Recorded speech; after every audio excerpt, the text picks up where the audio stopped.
The Texas sun hammered down on Fort Hood's Range 42 like the wrath of God himself, turning the air into shimmering waves of heat that made the distant targets dance and blur. It was 14:37 hours on a Thursday afternoon in August, the kind of day when even the lizards sought shade and smart soldiers stayed indoors. But Sergeant First Class Maya Rodriguez wasn't most soldiers.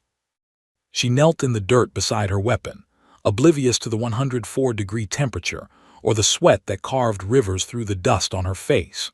Her hands, calloused, steady, precise, moved across the Barrett M82 .50 caliber rifle with the tenderness of a mother touching her child.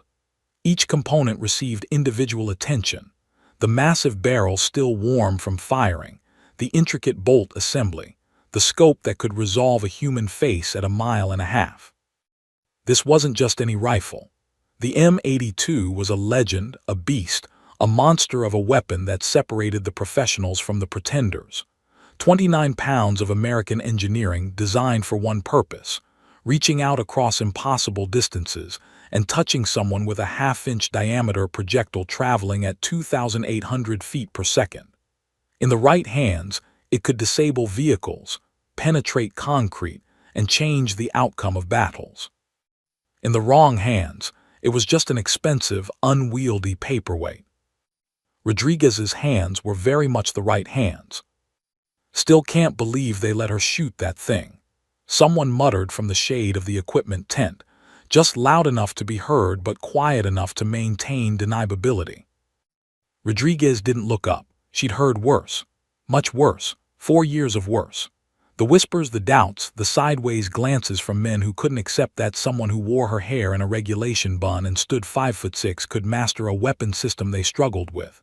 She'd learned early that the best response was results, and her target sheets told a story that silenced most critics. 10 shots, 10 hits, center mass at 1,800 meters. Perfect score. Again. Around her, 24 soldiers from various units waited their turn on the qualification range. Infantry, artillery, even a few Rangers who'd made the trip from Hunter Army Airfield. They watched her with expressions ranging from grudging respect to open skepticism. A female staff sergeant from the 3rd Cavalry Regiment offered a subtle thumbs up. Rodriguez nodded back, appreciating the quiet solidarity. The rhythmic sound of her cleaning rod working through the barrel created a meditative cadence. Push, pull, inspect. Push, pull, inspect. Carbon residue stained the white patches black, evidence of the fury she'd unleashed downrange. Each shot had been perfect, each calculation precise. Wind speed, air density, Coriolis effect, even the slight cant of the earth beneath her firing position. Most shooters never thought about half these variables. Rodriguez obsessed over all of them. She just extracted the firing pin for inspection when the sound reached her, a low rumble that didn't belong to the range. Her head snapped up, instincts honed by 2 combat deployments instantly alert. The other soldiers heard it too. Conversations died mid-sentence. Everyone turned toward the access road. 3 black Chevy Suburbans emerged from the heat shimmer like ships materializing from fog, their windows tinted darker than regulations typically allowed. Government plates, flags mounted on the front fenders. The lead vehicle bore a marking that made Rodriguez's stomach clench. 3 stars. "Holy shit," breathed a specialist beside her. "That's General Hawthorne," finished a sergeant major, his voice carrying the weight of recognition. "The Bull of Fallujah himself."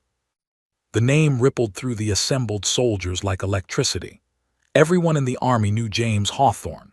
3 wars, 2 silver stars, 1 legend that walked on 2 legs and terrified officers and enlisted alike with his unannounced inspections and 0 tolerance for mediocrity.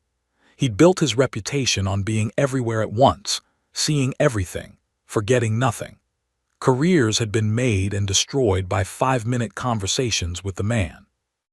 Rodriguez's hands continued their work on autopilot, reassembling the bolt carrier group, checking the extractor spring tension, but her mind raced.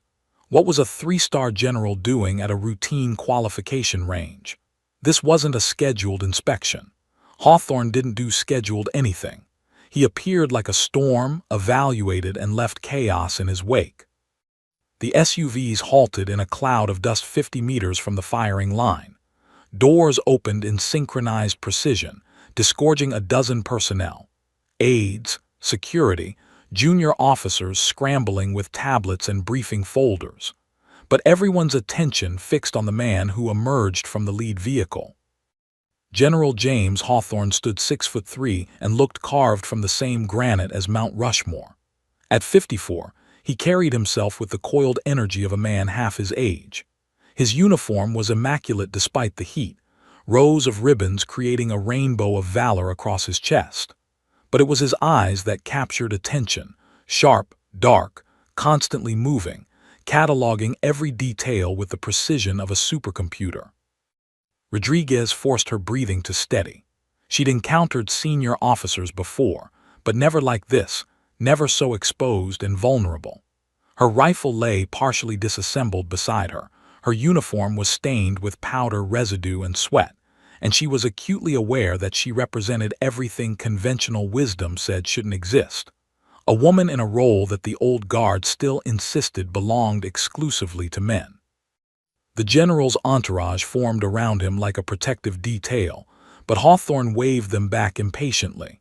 He began walking the firing line, his stride purposeful, his gaze systematic. He stopped at each station, examining weapons, asking terse questions, moving on before the rattled soldiers could fully process his presence. Rodriguez kept working, trying to appear invisible. Perhaps if she stayed focused on her weapon, stayed professional, he'd simply walk past. She was just another soldier on just another range. Nothing special, nothing. The footsteps stopped directly beside her. She could see his polished boots in her peripheral vision, so close she could have touched them.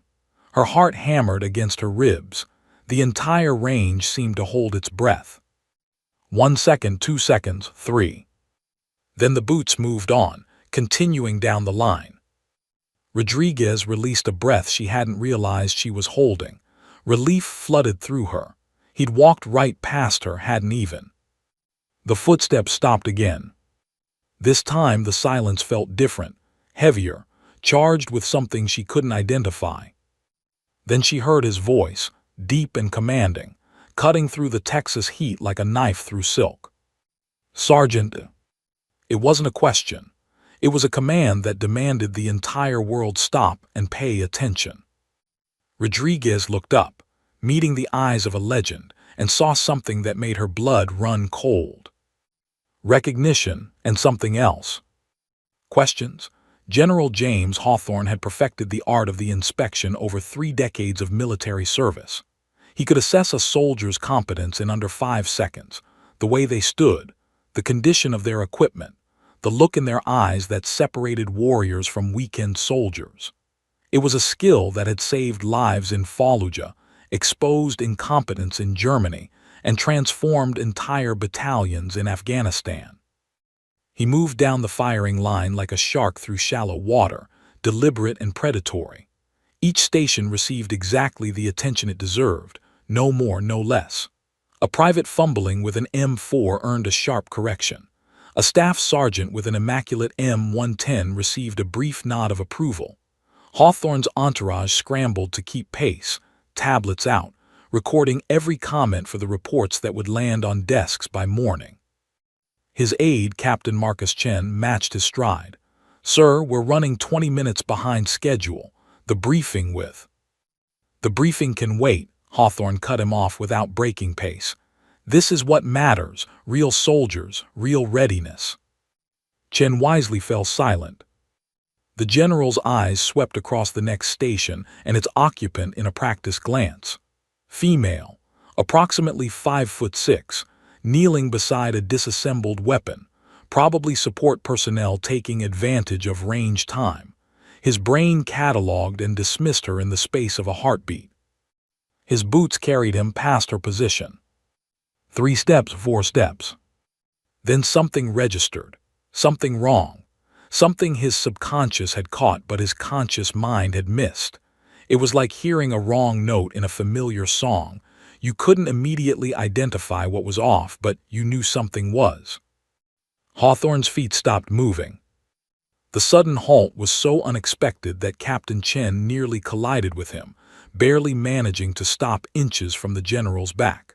The entire entourage crashed to a halt like a train hitting invisible brakes. Conversation along the firing line died. Even the wind seemed to pause. The general stood perfectly still, his back to Rodriguez, his head tilted slightly as if listening to something only he could hear. His hands, which had been clasped behind his back in parade rest, slowly unclenched. "Sir," Chen ventured carefully, "is something?" Hawthorne held up one hand, silencing him. The gesture was absolute, brooking no argument. Then, with a deliberation that made the moment feel suspended in amber, General James Hawthorne turned around. His eyes, those legendary eyes that had stared down insurgents and incompetent colonels alike, locked onto the soldier he dismissed seconds earlier. But this time, he actually looked. Really looked. She was still kneeling, still focused on her weapon with professional intensity. Sweat had plastered dark hair to her temples. Her uniform bore the telltale signs of serious range work, powder residue on the sleeves, dust on the knees, the kind of honest dirt that came from actual soldiering, not parade ground posturing. But that's not what had stopped him. His gaze traveled from her face to her collar, where regulations required wear of unit insignia and specialty pins. Most soldiers wore the standard issue, crossed rifles for infantry, a tank for armor, the various badges that denoted their military occupational specialty. Hers was different. The pin was small, barely an inch across, made of tarnished brass that spoke of age and use rather than fresh-from-the-box shine. The design was simple but unmistakable, a crosshair superimposed over a skull, with the words "one shot, one kill" etched in letters so tiny you had to be within 2 feet to read them. Hawthorne's breath caught in his throat. The Advanced Sniper Course pin, the Army's most elite long-range reconnaissance qualification, the course that chewed up seasoned infantry soldiers and spit them out broken and defeated. 92% failure rate. He knew those statistics intimately because he'd contributed to them twice. Once at age 26, full of confidence and ambition, certain his Ranger tab and combat experience would carry him through. They hadn't. The second time at 31, older, wiser, more prepared, still failed. Week 6, stalking exercise.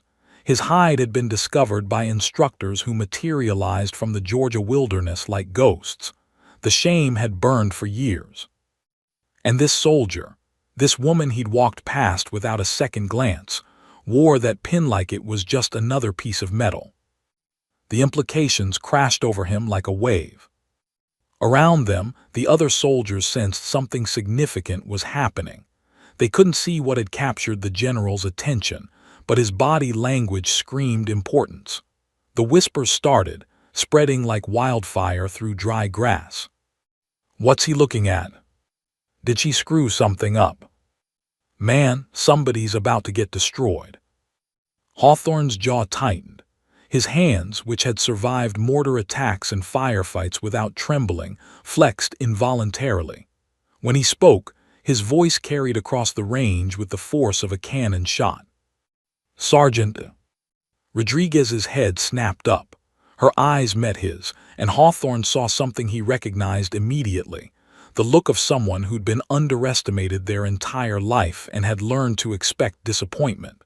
But underneath that, he saw steel, unbreakable, tempered in fire steel.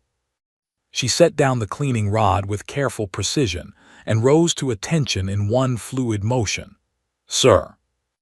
"That pin."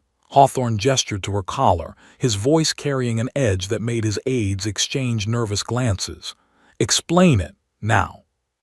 The command hung in the superheated air.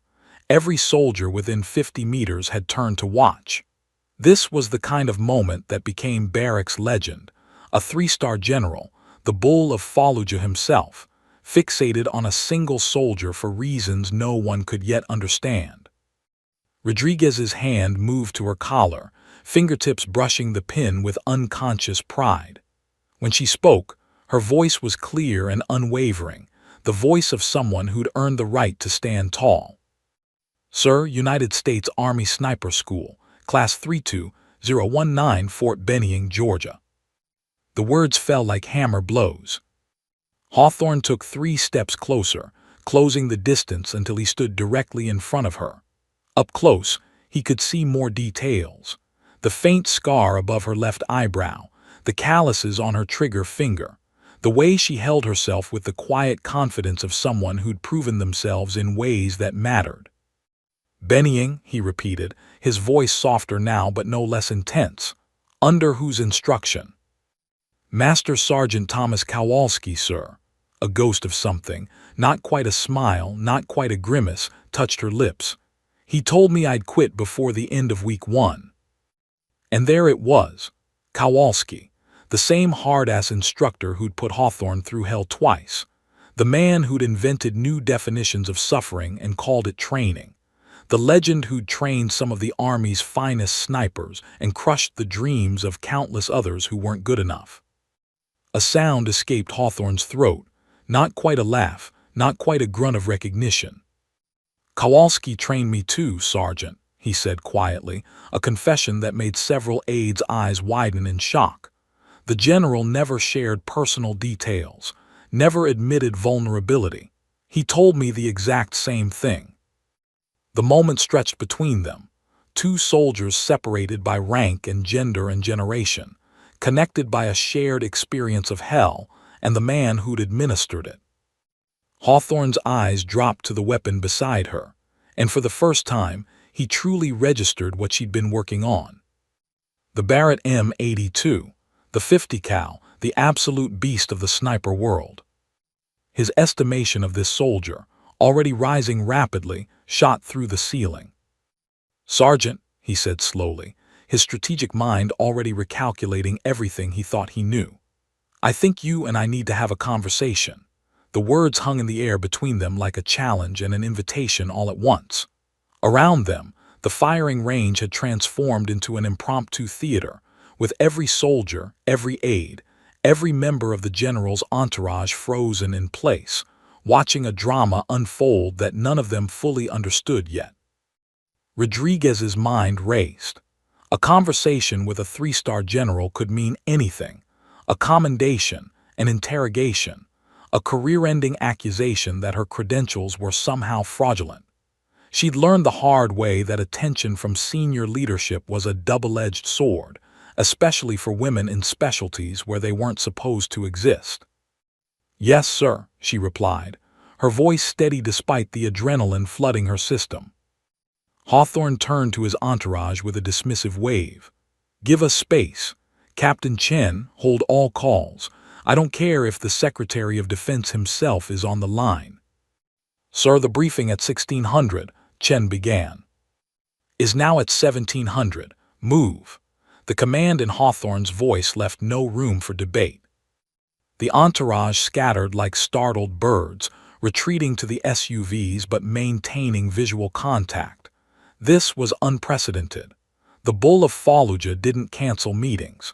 He didn't make time for individual soldiers during inspections. He certainly didn't clear his schedule on a whim. But that pin had changed everything. Hawthorne gestured toward a patch of shade beneath a covered observation post 20 meters from the firing line. "Walk with me, Sergeant." They moved together, the general's long strides and Rodriguez's measured pace carrying them away from the crowd. Once under the metal roof, blessed relief from the hammering sun, Hawthorne turned to face her fully. This close, Rodriguez could see the fine lines around his eyes, the gray threading through his close-cropped hair, the old scars that marked him as someone who'd been in the fight, not just commanded from behind a desk. "Do you know how many times I attempted the advanced sniper course, Sergeant Rodriguez?" His use of her name startled her. He'd clearly read it from her uniform during their walk. "You mentioned once, sir, with Master Sergeant Kowalski." "Twice." The word carried the weight of old shame. "First time I was 26, fresh Ranger tab combat tour in Iraq under my belt, cocky as hell. Thought my combat experience would carry me through. He paused, his jaw working. Washed out week 6, stalking exercise. The instructors found my hide in under an hour. I might as well have been waving a flag.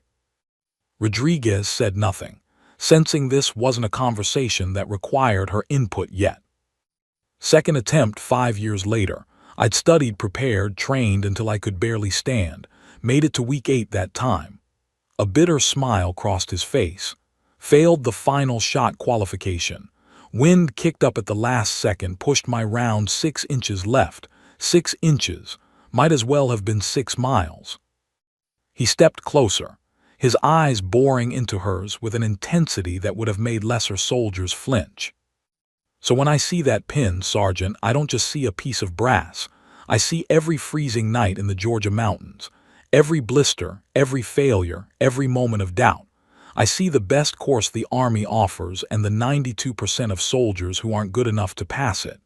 His voice dropped to something almost like reverence. I see excellence that I couldn't achieve. The admission hung between them, raw and honest. Rodriguez had never heard a general, had never heard any senior officer speak with such brutal self-awareness. "How did you do it?" Hawthorne asked, and the question wasn't rhetorical. He genuinely wanted to know. Rodriguez's hand moved unconsciously to the pin again, her fingers tracing its outline. The metal was warm from her body heat, worn smooth from years of touching it exactly like this whenever doubt crept in. "Permission to speak freely, sir." "Granted and required." She took a breath, choosing her words carefully. "I earned this pin the same way anyone else does, sir, by refusing to quit when everything in my body screamed to stop, by making shots that seemed impossible, by proving that I belonged in that course on that range carrying this weapon." She gestured toward the M82 still lying beside her gear. "The difference is, I had to prove it twice as hard because half the instructors were waiting for me to fail. Kowalski was one of them. Master Sergeant Kowalski was the worst of them, sir." A genuine smile broke across her face, transforming her features. "First day of training, he told the entire class that I was a diversity experiment and gave me exactly 72 hours before I'd be on a bus back to my regular unit. Said women didn't have the physical strength, the mental fortitude, or the killer instinct for precision shooting." Hawthorne's eyebrows rose. "What did you say?" "Nothing, sir. I let my targets do the talking."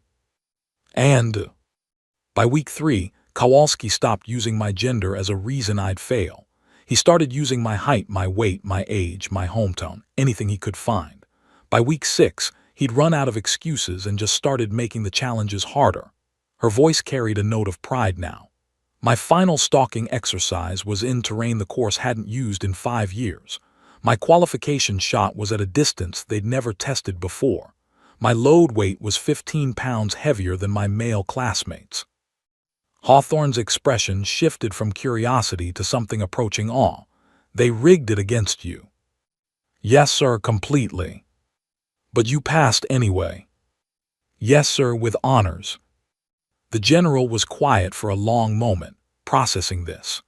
Around them, the range had resumed limited activity, but soldiers kept glancing their way, trying to piece together what could possibly be so important about one sergeant and one pin. Hawthorne reached up to his own collar where his rank insignia sat. His fingers brushed the 3 stars absently. "I've been wearing these for 4 years, Sergeant. I command 40,000 soldiers across 3 states. I have a master's degree from the War College and more combat experience than most soldiers will see in a lifetime." He paused, his eyes locked on that small brass pin. "But I would trade it all for one day, one single day, to wear what you're wearing, to have earned what you've earned." The confession was so unexpected, so utterly honest, that Rodriguez felt her throat tighten. "You know what the real tragedy is?" Hawthorne continued, his voice harder now, angry at something beyond her. "I walked right past you, saw you, registered you, and dismissed you in under a second, because you didn't fit the picture in my head of what a sniper looks like." He shook his head, disgust evident. "How many others have I walked past? How many times has my prejudice, because that's what it is, let's call it what it is, blinded me to excellence. Sir. No, let me finish. He held up a hand. This pin stopped me because it forced me to confront my own assumptions. But what about the soldiers who don't wear pins? What about the ones I've overlooked who are brilliant at logistics or strategy or leadership? The ones I've dismissed because they don't look like what I expect. Rodriguez understood then that this conversation had become about something much larger than her, much larger than one pin on one uniform. Sir, if I may, she waited for his nod. You stopped. That's what matters. You saw the pin, you questioned your assumptions, and you stopped. Most people don't. They walk past their whole lives and never once look back. Hawthorne studied her for a long moment, then nodded slowly. Where did you deploy, Sergeant? Afghanistan, sir. Kandahar Province, 2021, and Iraq, Anbar Province, 2022. Combat action. Yes, sir. Tell me.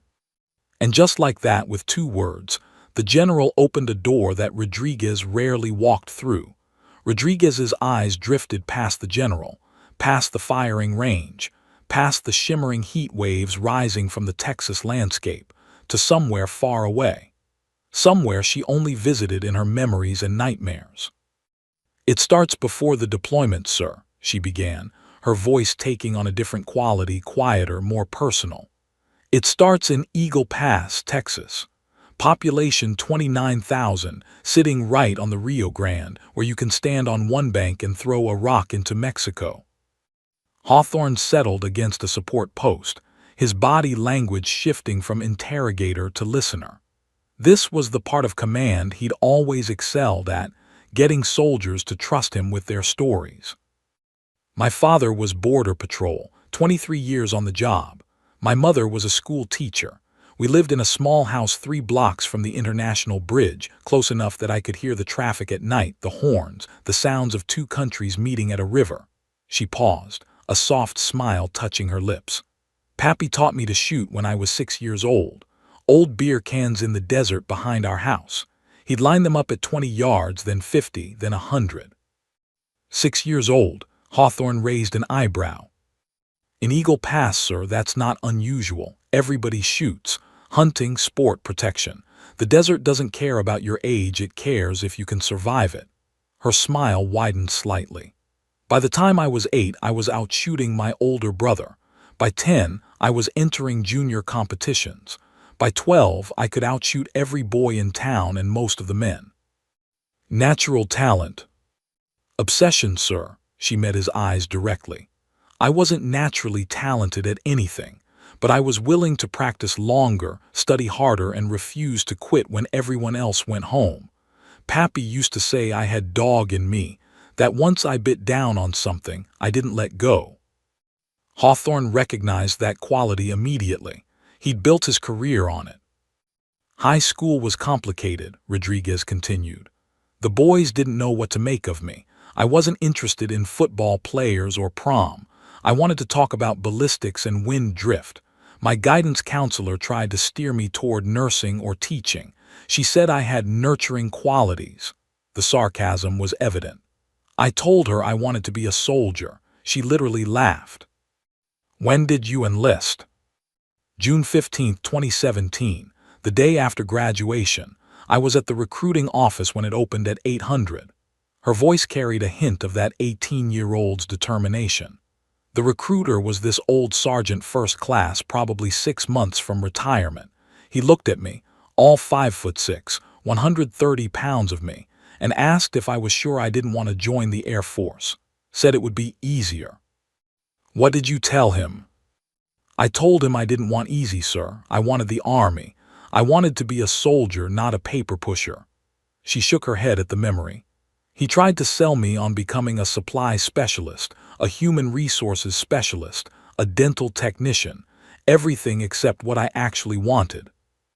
Which was infantry, combat arms, something that mattered. She laughed, but there was no humor in it. Of course, that wasn't possible in 2017.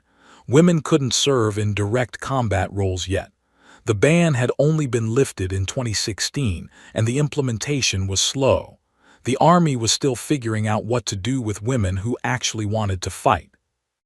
Hawthorne nodded, remembering those transitional years, the heated debates in the Pentagon, the resistance from old guard officers who couldn't imagine women in combat roles, despite the fact that women had been dying in combat zones for years. So I compromised, Rodriguez continued. I enlisted as a 68W combat medic. The recruiter said it was perfect for me. Women are natural caregivers, he said. Her jaw tightened. I hated every second of medic training, not because the work wasn't important, it absolutely was, but because I knew it wasn't what I was meant to do. I wasn't meant to patch holes. I was meant to create them in the enemy. Bold statement, Sergeant. Honest statement, sir. She didn't flinch from his gaze. I'm a killer. I know that sounds harsh, but it's the truth. I have the temperament, the skill set, and the moral framework to take human life in service of protecting others. Not everyone does. Most people don't. But I do, and pretending otherwise felt like lying about who I was. Hawthorne was silent, impressed by her self-awareness. Most soldiers never articulated their relationship with violence so clearly. I applied for sniper school the first time in 2018, Rodriguez said. I'd been in for less than a year, but I'd already maxed every weapons qualification, completed air assault school, and volunteered for every difficult assignment I could find. I wrote a 3-page letter explaining why I should be selected. And rejected. Insufficient experience, which was true, technically, but male soldiers with less experience were being selected. She shrugged. I applied again 6 months later after my first deployment to Afghanistan as a medic. I treated gunshot wounds, shrapnel injuries, and held pressure on a soldier's femoral artery for 40 minutes while we waited for medevac. I'd been under fire. I'd earned my combat medical badge. Second rejection. Physical standards concerns. That was the actual phrase in the letter. Never mind that I'd maxed the Army physical fitness test 3 cycles in a row. Never mind that I could ruck march with the best infantry soldiers in my unit. Physical standards concerns was code for, we don't think a woman can handle this. The bitterness in her voice was palpable now. Years of frustration condensed into those few words. Third application was in 2019, she continued. By then, I'd made sergeant, completed a second deployment, and earned my expert field medical badge, which has a lower pass rate than some Ranger School elements. I'd also gone to every senior NCO in my chain of command and asked them to write recommendations. 10 letters from combat veterans, including 3 that had gone through sniper training themselves. Third rejection. Hawthorne asked, though he suspected he knew the answer. Current class rosters are full. Recommend reapplying next cycle. Rodriguez's hands clenched briefly, then relaxed. That one almost broke me, sir. I'd done everything right. I'd exceeded every standard. I'd proven myself in combat, and it still wasn't enough. But you didn't quit. No, sir, I got angry. Her eyes flashed with remembered fury. And anger properly channeled is fuel. I spent 6 months training like I was preparing for the Olympics. I ran, rucked, lifted weights, practiced shooting until my trigger finger had a permanent callus. I studied ballistics textbooks, wind charts, range estimation techniques. I memorized the entire sniper field manual. I watched every training video I could find. I became obsessed. Fourth application. Fourth application came with something the first 3 didn't have, a company commander who believed in me, Captain Sarah Morrison. She'd been one of the first women to graduate Ranger School. She knew exactly what I was facing. Rodriguez's expression softened. Captain Morrison didn't just write me a recommendation letter. She called people. She made it her personal mission to get me into that course. Did it work? Yes and no, sir. Rodriguez's smile was tight. I got accepted, but Captain Morrison warned me they expected me to fail, dramatically, publicly. They were letting me in so they could prove once and for all that women couldn't hack it in the sniper course. Hawthorne felt his anger rising on her behalf. He knew the politics, understood the old boy networks, had even been part of them earlier in his career. But hearing it laid out so starkly made him ashamed. The day I reported to Fort Benning, Rodriguez continued, Master Sergeant Kowalski met me at the training company. First thing he said before hello, before welcome, was, "You'll quit in 3 days. They always do." What did you say? Nothing, sir. I just smiled, because I knew something he didn't. What's that? I don't know how to quit.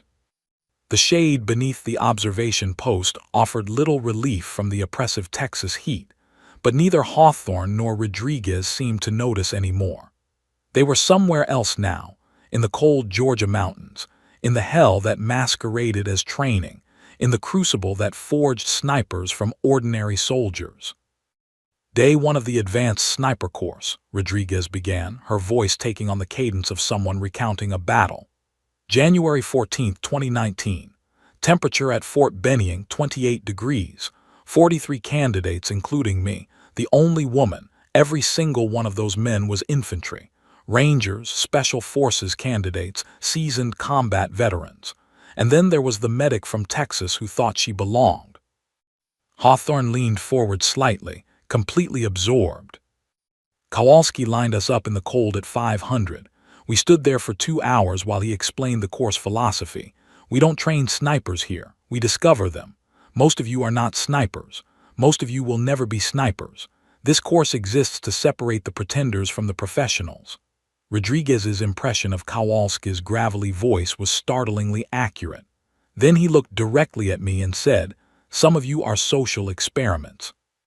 The Army is making us accept candidates who have no business being here. I predict a 72-hour failure rate for certain individuals." He said that in front of everyone. Hawthorne's voice carried outrage. "Oh, he was just getting started, sir." Rodriguez's expression was grim. After his speech, we drew our weapons. The M82 Barrett was sitting there, the last rifle available. Nobody wanted it, too heavy, too much recoil, too difficult for precision work beyond its design purpose. Kowalski picked it up, walked directly to me and handed it over. "This seems appropriate for you, Sergeant Rodriguez. Let's see how you handle real weight." She paused, the memory still sharp after all these years. 29 pounds unloaded, sir. 34 pounds loaded with a full magazine. Most sniper rifles weigh 12 to 15 pounds. He just handed me a weapon that was more than double that weight, and I had to carry it everywhere, every exercise, every movement, every stalk through the woods. My shoulders, my back, my arms, everything screamed by the end of day 1. "Why didn't you request a different weapon?" "Because that's what he wanted, sir. He wanted me to admit I couldn't handle it, to take the easier option, to prove his point that women didn't belong." Rodriguez's eyes burned with remembered determination. "So I named her Beatriz, after my grandmother who walked 8 miles to school every day in Mexico and told me that pain is just weakness leaving your body. And I carried Beatriz everywhere for the next 11 weeks. Hawthorne shook his head in disbelief. 11 weeks with a Barrett M82. Week 1 was classroom instruction. Ballistics, wind reading, range estimation, target detection. I scored perfect on every test. Kowalski said I'd memorized the answers but didn't understand the concepts. She laughed without humor. Week 2 was marksmanship fundamentals. We shot every day hundreds of rounds. The M82's recoil is brutal, sir. 50 caliber rounds generate 32 foot-pounds of recoil energy. After 30 rounds, my shoulder was one massive bruise. After 100, I couldn't lift my right arm without pain. After 300, I was wrapping my shoulder in ice every night and taking ibuprofen like candy. Did you report the injury? Report it and prove Kowalski right? Never, sir. Rodriguez's jaw set stubbornly. Instead, I adjusted, changed my stance, modified my breathing, built up muscle to absorb the punishment. By week 3, my shoulder had toughened up. By week 4, I was out shooting half the class. Kowalski stopped commenting on my weapon choice. He'd moved on to other reasons I'd fail.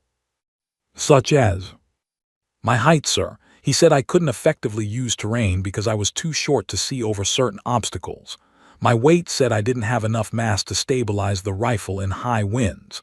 My age, I was 23, supposedly too young to have the patience for long-duration observation. My hometown said border town kids were too impulsive for precision shooting. She ticked them off on her fingers. He was creative, I'll give him that. How did you respond? By being better than everyone else, sir. Not as good as, better than. Rodriguez's voice hardened. I studied while they slept. I practiced while they relaxed. Every critique Kowalski made I turned into a training point. Too short. I learned to use prone positions and natural depressions that taller shooters couldn't exploit. Not enough mass. I mastered breathing techniques and body positioning that didn't rely on weight. Too young. I outweighted them all in observation exercises, sitting motionless for 8, 10, 12 hours while they fidgeted and complained. The general watched her with growing respect. This wasn't just determination, this was warfare by excellence. Week 6 was stalking, Rodriguez continued, and her voice dropped. The ultimate test. You're given a starting point 2 kilometers from an observation post where instructors with high-powered optics are watching. You have to move through terrain, woods, fields, streams, whatever. Get within 200 meters of the op without being detected. Set up a firing position, take a blank shot and exfiltrate. All without being seen. I remember, Hawthorne said quietly. That's where I failed. Most people do, sir. The instructors are legendary. They can spot the slightest movement, the smallest mistake. 70% of candidates fail their first stalk. 40% never pass it. Rodriguez's expression grew distant. Kowalski announced the stalking pairs the night before. He partnered me with the biggest soldier in the class, a 6'4" ranger named Patterson who weighed 240 pounds. Then Kowalski assigned us the hardest terrain on the course, a section they called the grinder. Open fields, minimal cover, full daylight. He was setting you up. Absolutely, sir. Patterson knew it too. He apologized to me that night, said it wasn't fair, offered to speak to the cadre. Rodriguez smiled. I told him to save his energy for the stalk. We were going to need it. What happened? We started at 600. The grinder was exactly as advertised. 200 meters of waist-high grass with scattered bushes, then 300 meters of rocky ground with almost no vegetation, then a final 100 meters of mixed forest. The op was positioned on a slight rise with perfect visibility. Patterson and I studied the terrain for an hour before we moved. Rodriguez's hands moved as she spoke, sketching invisible terrain in the air. I told Patterson we'd move separately. His size was an advantage in some ways but a liability in others. We'd use different approaches, different techniques. He'd move during the scheduled observation breaks when the instructors rotated positions. I'd move continuously, slower than slow, using microterrain and shadows. She paused. It took me 4 hours to cover 600 meters, sir. 4 hours of low crawling, freezing in place, timing my movements to wind gusts that masked sound and movement. My knees were bleeding. My elbows were raw. Beatrice weighed 1,000 pounds by the end. Did you make it? Patterson got spotted at the 400-meter mark. The instructors lit him up with simulated fire, disqualified him immediately. Rodriguez's voice softened with sympathy. I heard it happen. Heard the instructors laughing, making jokes about the giant who couldn't hide. And you? I kept moving, sir. Slower than before because now they were hunting specifically for me. I knew they'd be watching for any sign of a second person. I used a wash, a dried creek bed, for the last 100 meters, moving during a wind gust that shook the trees. Set up my firing position behind a fallen log with natural camouflage, took my shot and waited. Waited for what? For them to find me, sir. Standard procedure: after you shoot, you wait 30 minutes to see if you're compromised. She smiled fully now. I waited 45 minutes. Nobody came. Finally, I exfiltrated the same way I'd come in. Took 3 more hours. When I reached the assembly point, Kowalski was there. What did he say? Nothing at first. He just stared at me. Then he called the op instructors on his radio and asked if they'd identified my position. They said no, they'd spotted Patterson but never saw the second candidate. They assumed I'd quit or gotten lost. Rodriguez's smile turned fierce. Kowalski's face when he realized I'd beaten them, beaten his hand-picked terrain and his best instructors, that was sweeter than any medal, sir. Did he acknowledge it? He said, acceptable performance, Rodriguez, don't get cocky, she laughed. High praise from Master Sergeant Kowalski. Hawthorne found himself grinning. What came next? Week 11, sir, the final test, and that's when things got really difficult. The afternoon sun had shifted, and still neither Hawthorne nor Rodriguez moved from beneath the observation post. The general's aides had long since stopped checking their watches, recognizing that whatever was happening here mattered more than any briefing on the schedule. Soldiers on the firing line had ceased pretending to work, openly watching the unprecedented scene of a three-star general spending over an hour in deep conversation with a single NCO. The final exercise, Rodriguez said, her voice taking on a weight that made Hawthorne straighten unconsciously. 72 hours that would determine everything. Pass and you earn the pin. Fail and 11 weeks of hell mean nothing. I remember hearing about it, Hawthorne said. They call it the ultimate stalk, don't they? That's the unofficial name, sir. Officially, it's the long-range reconnaissance and elimination exercise. But everyone who's been through it just calls it Hell Week. She paused, organizing her memories. February 28, 2019. They woke us at 300, loaded us into trucks with blacked-out windows, and drove us deep into the Chattahoochee National Forest. When the trucks stopped and they pulled the blindfolds off, we were standing in snow. Snow in Georgia. Unseasonable cold front, sir. The temperature had dropped to 19 degrees overnight. Snow was falling steadily, wet, heavy flakes that would make everything exponentially harder. Rodriguez's eyes grew distant. Kowalski stood there in his cold weather gear, looking warm and comfortable, while we shivered in our standard uniforms. He explained the mission parameters. Each pair would be given coordinates for an observation point 12 miles away through mountain terrain. We had to reach that position, establish an op, conduct surveillance for 36 hours, then make a qualification shot at a target 1,800 meters away, all while carrying 80 pounds of equipment. All while avoiding instructor patrols equipped with thermal imaging, all while Mother Nature tried to kill us. Hawthorne had been through enough field exercises to understand the magnitude of what she was describing. 80 pounds in mountain terrain with snow. Rifle, ammunition, food, water, surveillance equipment, camouflage materials, survival gear. It adds up fast, sir. And Beatrice alone was 34 pounds loaded. She rubbed her shoulder unconsciously. They paired me with a corporal named Marcus Webb, good soldier, solid shooter, but I could see the doubt in his eyes when he looked at me. He was probably wondering if the female candidate would make it 12 miles. Did you address it? I told him I'd carry my weight and his if necessary. That seemed to satisfy him, a ghost of a smile. We drew our route coordinates and started moving at 4:30. Full darkness, snow falling, temperature dropping. The first mile was deceptively easy, relatively flat terrain through pine forest. We made good time, stayed warm from movement. Then we hit the mountains. Rodriguez's hands moved again, painting the picture in the air between them. Georgia mountains aren't like the Rockies, sir, but they're steep enough when you're carrying 80 pounds and trying to maintain tactical silence. We climbed for 6 hours straight, stopping every hour to check our position and adjust our route. The snow kept falling. By 1200, we'd covered maybe 5 miles, and Webb was struggling. I could hear his breathing getting ragged, see him favoring his left leg where an old injury was flaring up. Did you help him? I carried his surveillance equipment, another 15 pounds, told him it was because I wanted to practice with the extra weight. She shrugged. Male pride is a funny thing, sir. He wouldn't accept help, but he'd accept a teammate who wanted a challenge. Smart. Necessary, sir. Rodriguez's expression darkened. By 1800, we'd covered 9 miles.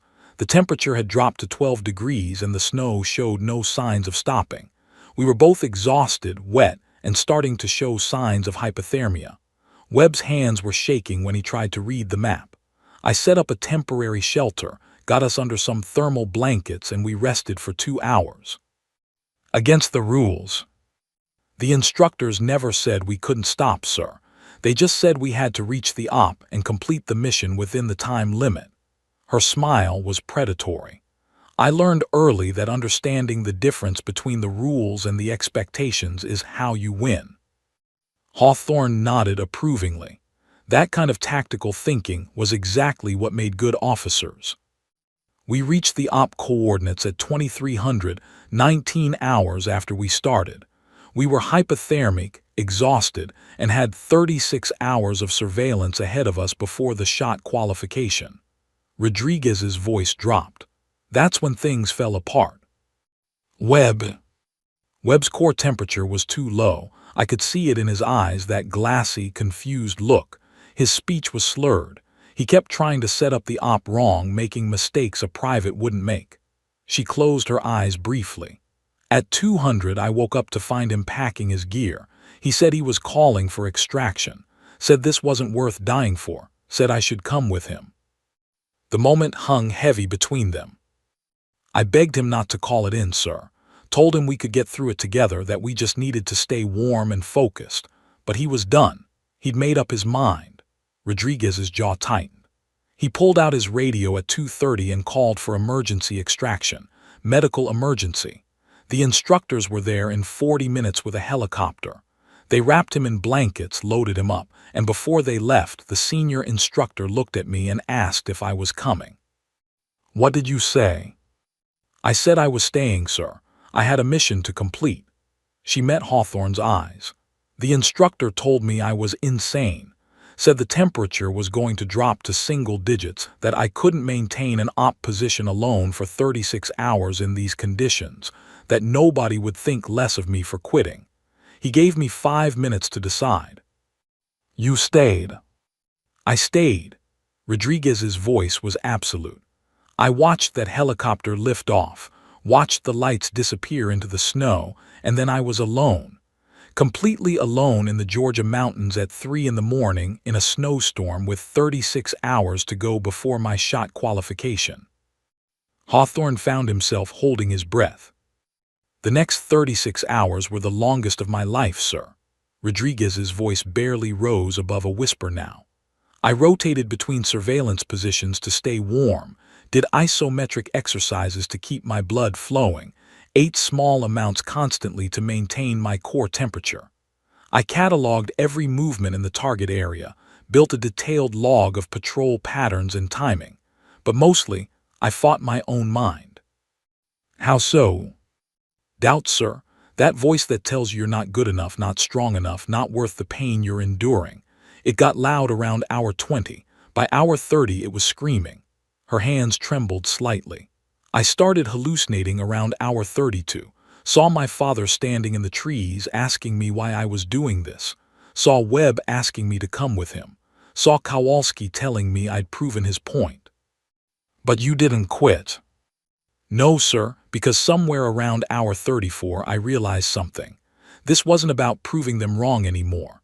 This was about proving myself right. I knew who I was. I knew what I was capable of. And nobody, not Kowalski, not the instructors, not the voice in my head, could take that away from me. The snow had stopped by hour 36, Rodriguez explained. The sky cleared and the temperature dropped even further. At 14:30 on March 3rd, exactly 36 hours after Webb had been extracted, the target appeared at the designated position. One shot, Rodriguez said softly. 1,800 meters. The instructors had set the wind conditions deliberately, gusty, variable, coming from multiple directions. I'd been watching the flags and vegetation for hours, building a wind profile. I calculated a 7-mile-per-hour crosswind from the northeast with gusts to 12. Elevation change of 340 feet. Temperature affecting bullet velocity. Coriolis effect. every variable I'd studied for 11 weeks. What was going through your mind? Nothing, sir. That's the point of all the training, to make your mind quiet when it matters most. She took a deep breath. I settled into my firing position, Beatrice's weight familiar and comforting, controlled my breathing, found my natural respiratory pause, felt my heartbeat slow. The world narrowed to the reticle and the target. I made my final wind call, adjusted my scope, and pressed the trigger. The silence stretched between them. The shot felt perfect the moment it broke, sir. I knew, the way you know some things without seeing them, that the round was true. 2.4 seconds of flight time. I watched through the scope as the target marker 1,800 meters away exploded. Center mass. Perfect hit. Hawthorne released a breath he hadn't realized he was holding. The instructors appeared from nowhere like ghosts materializing from the forest. Kowalski walked right up to my position, looked down at me and said, "Adequate shot placement, Rodriguez. Now pack your shit and get down the mountain. You've got 3 hours." That was his response. Hawthorne couldn't keep the disbelief from his voice. That was his version of praise, sir. Rodriguez's smile was genuine now. But when I got back to the base, hypothermic and barely able to walk, Kowalski was waiting. He handed me the pin himself, looked me dead in the eye and said, "I was wrong about you, Sergeant. You're a sniper." The general stood silent for a moment, processing everything he'd heard. Then, quietly, "Combat deployments. Tell me about the real test." Question hung in the air like smoke from a battlefield. Combat. The place where all training either validated itself or revealed its inadequacy, where the difference between a qualification range and reality became measured in heartbeats and lives. Hawthorne had asked about the real test, and Rodriguez felt the familiar weight settle over her, the weight that never fully lifted, even years later. "Afghanistan first, sir. Kandahar Province, 2021. Her voice had changed, flatter now, more controlled. "I deployed with the 2nd Battalion, 87th Infantry Regiment as their attached sniper element. Most of the unit didn't know what to make of me. A female sniper was still enough of a novelty that people stared." Hawthorne nodded, knowing the military's institutional resistance to change, having been part of it himself. "My spotter was a staff sergeant named Tors. Good soldier, experienced, but he told me straight up on day 3 that he'd requested a different assignment. Said he didn't want to babysit a diversity hire who'd probably freeze up the first time things got real." Rodriguez's expression was neutral, stating facts. "I told him I understood his concerns and that I'd prove myself one way or another. He said we'd see." "When did things get real?" "August 17th, 2021. We were providing overwatch for a supply convoy moving through the Arghandab River Valley. 12 vehicles, 43 personnel, standard resupply mission to forward operating base Passab. Tors and I were positioned on a ridgeline 800 meters north of the route, another sniper team on the southern ridge. Our job was simple: watch for threats, provide early warning, engage if necessary." Rodriguez paused, and Hawthorne saw her hands clench briefly before relaxing, a tell that she was accessing memories she'd rather leave buried. The convoy entered the valley at 14:20 hours. Everything looked normal: local traffic, farmers in the fields, kids playing near the road. But something felt wrong. I couldn't articulate it, just a feeling in my gut that the pattern was off. She looked at Hawthorne. "You know that feeling, sir?" "Every soldier who's survived combat knows it," he replied quietly. "The lizard brain seeing what the conscious mind hasn't processed yet." "Exactly, sir. I told Tors something was wrong. He checked his sector, didn't see anything unusual, but he trusted my instinct enough to radio the convoy commander. Recommended they halt and reassess." She shook her head. "The convoy commander denied the request, said we were jumpy, that the mission timeline didn't allow for delays, told us to maintain position and stay alert." They kept moving. "They kept moving, sir. And 60 seconds later the valley exploded." Rodriguez's voice remained steady, but Hawthorne could see the tension in her jaw. 3 Toyota Hilux trucks technicals came screaming out of a wadi we hadn't identified as a threat position. Each one had a mounted machine gun and was loaded with fighters. They positioned themselves perfectly, creating a kill zone with the convoy trapped in the middle. 15 Taliban fighters, maybe more, all with interlocking fields of fire. The general could visualize it, a classic ambush, the kind he'd seen and survived multiple times in his own career. The convoy tried to react, but they were caught. The lead vehicle took heavy fire immediately, the driver killed, the vehicle blocking the road. The rear vehicle tried to reverse and hit an IED we hadn't detected. Suddenly 12 vehicles were trapped in a 200-meter stretch of road with nowhere to go and enemies on 3 sides. Rodriguez's breathing had quickened slightly. Torres was calling it in, requesting air support, QRF, anything. But I was doing the math, sir. Air support was 20 minutes out. QRF was 35 minutes. Those soldiers didn't have 20 minutes. So you engaged. I engaged. The 2 words carried the weight of 1,000 unspoken thoughts. First target, the machine gunner on the lead technical, approximately 1,400 meters. He was pouring fire into the convoy and I could see soldiers falling. I ranged him, calculated for wind and elevation, and took the shot. She fell silent for a moment, living in that space between the trigger press and the impact. The round took him high chest, just below the collarbone. He dropped immediately. The technical's fire stopped. I bought the convoy maybe 30 seconds. Her voice was clinical now, detached, the only way to talk about killing. Second target, the driver of that same technical. He was trying to maneuver for a better position. Range 1,390 meters. Wind had shifted 2 miles per hour. I adjusted and fired. He slumped over the wheel and the vehicle crashed into a ditch. Hawthorne watched her face, seeing something he recognized intimately. The professional distance soldiers put between themselves and their actions, the psychological armor that let them function. The third shot was the hardest, sir. Rodriguez's voice dropped. There was a man, a Taliban commander, from his position and the way others responded to him, coordinating the attack from behind a low wall. He was maybe 40 years old, wearing a dark vest, carrying a radio. He was the brain of the operation. If I took him out, the attack would lose coordination.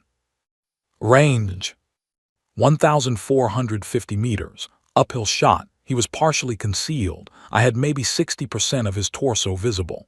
She closed her eyes briefly. Through the scope at that magnification, I could see his face clearly. He had a beard graying at the edges.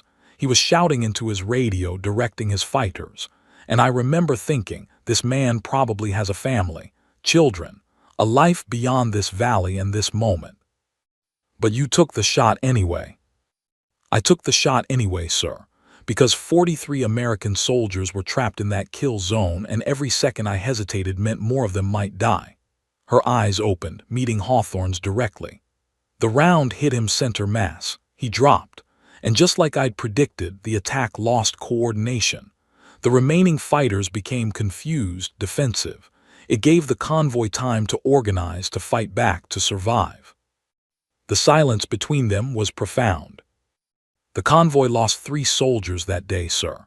3 good men who'll never go home, but without those shots, without the decision to engage at extreme range under combat conditions, Torres and I estimated the casualties would have been 15 to 20, maybe more.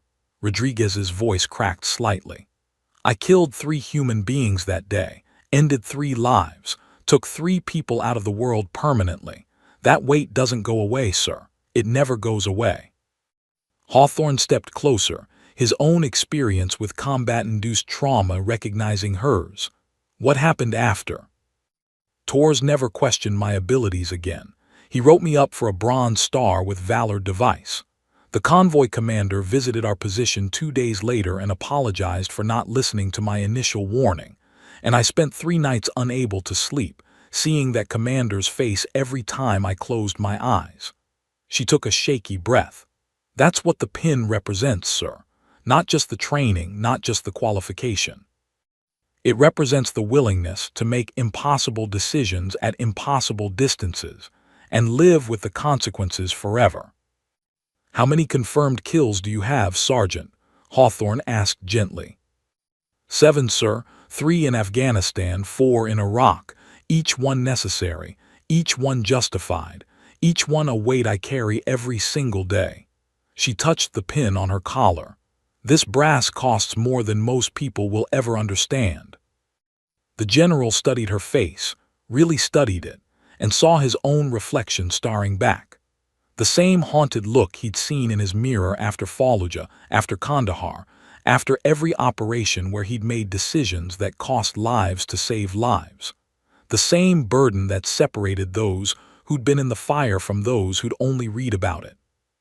I deployed to Iraq in 2022, Rodriguez continued, unprompted now, needing to finish the story.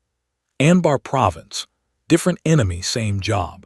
Provide overwatch, protect convoys, eliminate high-value targets when necessary. I operated for 7 months, conducted 42 missions, and came home with 4 more names added to my list and a promotion to Sergeant First Class. And now you're here, on a qualification range in Texas, and a 3-star general almost walked right past you without seeing any of this. Hawthorne's voice carried disgust, with himself, with the system, with every assumption he'd made. Yes, sir. I was wrong, Sergeant Rodriguez, catastrophically wrong. He straightened to his full height. And I'm going to make sure that mistake leads to something better. For you, for the Army, for every soldier who's been overlooked because they didn't fit someone's narrow definition of what a warrior looks like. Rodriguez's eyes widened slightly. Sir, you have a story that needs to be heard, Sergeant, and I'm going to make sure the right people hear it. 6 months. That's how long it took for General James Hawthorne to transform a chance encounter on a Texas firing range into something that would ripple through the entire United States Army.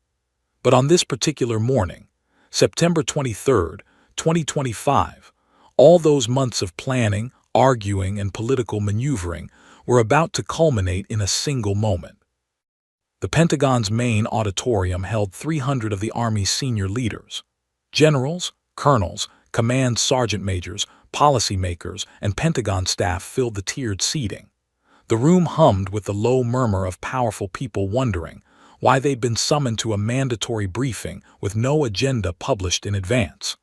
Hawthorne had kept the details deliberately vague, knowing that if he'd revealed the true purpose, half the attendees would have found excuses to skip it. Backstage, Rodriguez stood in her dress uniform, the blue fabric crisp and perfect, her medals and badges arranged with parade ground precision. The sniper pin sat on her collar, small and unassuming, representing everything she'd endured and achieved. Her hands trembled slightly, not from fear of combat, but from the prospect of standing before the Army's elite and telling them they'd been wrong. You ready, Sergeant? Hawthorne appeared beside her, his own dress uniform immaculate, his 3 stars gleaming under the backstage lights. Honestly, sir, I'd rather be back in that Georgia snowstorm. She managed a tight smile. I know the feeling. I've briefed presidents and felt less nervous. He placed a hand on her shoulder. But this matters more than any presidential briefing. What you say today could change the trajectory of thousands of careers, could open doors that have been closed for far too long. No pressure then, sir. Hawthorne's laugh was genuine. You survived Master Sergeant Kowalski. You survived 72 hours alone in freezing mountains. You've made shots that most soldiers couldn't make on their best day. This is just talking. Just talking to 300 people who probably think I don't belong in this uniform, sir. Then you prove them wrong, the same way you've been proving people wrong your entire career. He checked his watch. It's time. The lights in the auditorium dimmed as Hawthorne walked onto the stage. The murmuring ceased immediately. When a 3-star general appeared unannounced, you paid attention. Good morning, Hawthorne began, his voice carrying to every corner of the room without need for amplification. 6 months ago, I was conducting a routine inspection at Fort Hood. I walked past a soldier who was cleaning her weapon. I saw her, I registered her presence, and I dismissed her completely. I walked right past excellence without recognizing it because it didn't look like what I expected excellence to look like. The room was absolutely silent now. This wasn't standard Pentagon briefing fare. I walked 3 steps past this soldier before something made me stop. A small pin on her collar, the Advanced Sniper Course qualification pin. Some of you in this room have attempted that course. Most of you have failed it. I certainly did twice. He paused, letting that admission land. But this soldier I dismissed, this soldier I'd walked past without a second glance, had passed it, with honors, under conditions that would have broken most of us. Hawthorne gestured toward the wings. Ladies and gentlemen, I'd like to introduce Sergeant First Class Maya Rodriguez. Rodriguez stepped into the lights and 300 pairs of eyes locked onto her. She could feel the assessment, the skepticism, the same doubt she'd faced her entire career. But she'd faced worse, much worse. Sergeant Rodriguez, Hawthorne continued, is a combat veteran with 2 deployments, 7 confirmed enemy kills, and a Bronze Star with Valor device. She saved more American lives than most of us will ever know about, and I almost walked right past her because my prejudices blinded me to her capabilities. He stepped back, yielding the podium to Rodriguez. She approached the microphone, her heart hammering but her hands steady. Behind her, the screen displayed her service record, every school, every deployment, every commendation. The data that told the story her appearance couldn't. "Good morning, sirs and ma'ams," she began, her voice clear and strong. "My name is Maya Rodriguez. I'm from Eagle Pass, Texas. Population 29,000. I learned to shoot when I was 6 years old with beer cans in the desert. I enlisted in the Army because I wanted to serve something bigger than myself, and I became a sniper because someone told me I couldn't." For the next 30 minutes, Rodriguez told her story. Not a sanitized, politically correct version, but the raw truth. The rejections, the doubts, the instructors who tried to break her, the mountains that had tried to kill her, the enemies she'd killed to save American lives. She spoke about carrying Beatrice, the 34-pound Barrett M82, through hell and back. About Master Sergeant Kowalski's skepticism transforming into respect. About watching her partner quit while she stayed.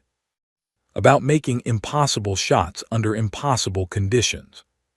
She talked about Afghanistan, about the convoy trapped in a kill zone, about seeing a man's face through her scope at 1,450 meters and making the hardest decision of her life.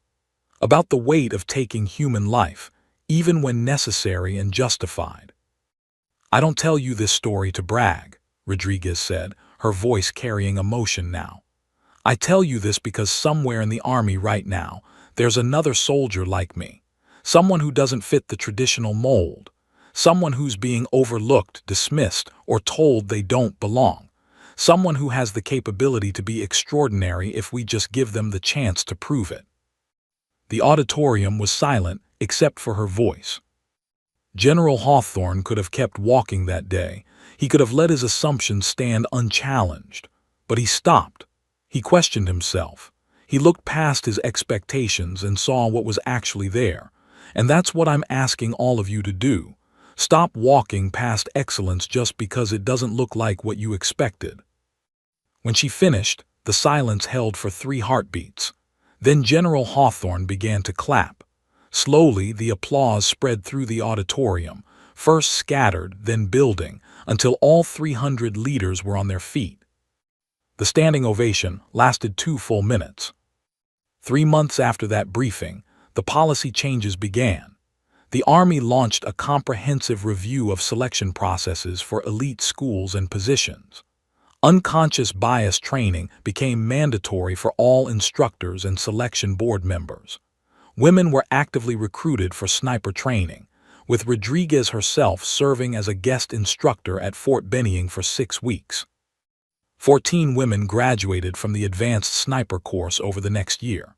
14 women who carried their own versions of Beatrice through their own versions of hell. Each one faced doubts and obstacles, but each one also had a path that Rodriguez had helped clear. On General Hawthorne's desk in his Pentagon office, A framed photograph occupied pride of place. It showed a moment on a Texas firing range, a general standing beside a sergeant, a massive Barrett M82 rifle on the ground between them. Both were smiling, not the posed smiles of official photos, but genuine expressions of mutual respect. Below the photo, a brass plaque bore a simple inscription: "Excellence doesn't ask for permission." Rodriguez remained an active-duty sniper, deploying twice more and training the next generation. She turned down multiple offers to transfer to recruiting duty or public affairs, positions where the Army could parade her as a success story. She preferred the work, the real work, the hard work that happened far from cameras and politicians. But she also understood that her story mattered, that every time she wore that pin, every time she spoke to young soldiers who didn't fit the traditional warrior mold, she was changing what was possible. She was redefining what a sniper looked like, what a soldier looked like, what excellence looked like. Years later, when asked about that day on the range, about the general who almost walked past her, Rodriguez would smile and say, "He stopped. That's what matters." He had the courage to question his assumptions and the integrity to admit he was wrong. Not everyone does that. Not everyone can. And Hawthorne, when asked the same question, would touch the photograph on his desk and reply, "I walked past excellence that day. I was blind to it because I was looking for the wrong things. That sergeant taught me a lesson I should have learned decades earlier. That capability doesn't care about your expectations. It just is. And if you're too prejudiced to recognize it, that's your failure, not theirs." The pin remained small, tarnished brass, barely an inch across, simple in design but profound in meaning. It represented frozen mountains and impossible shots, pain endured and prejudice overcome, lives taken and lives saved. But more than that, it represented a truth that the Army, that society, was finally beginning to understand. Excellence comes in forms we don't always expect, and the measure of our wisdom is whether we're humble enough to recognize it when we see it, or whether we walk right past it, too blind to see. The end.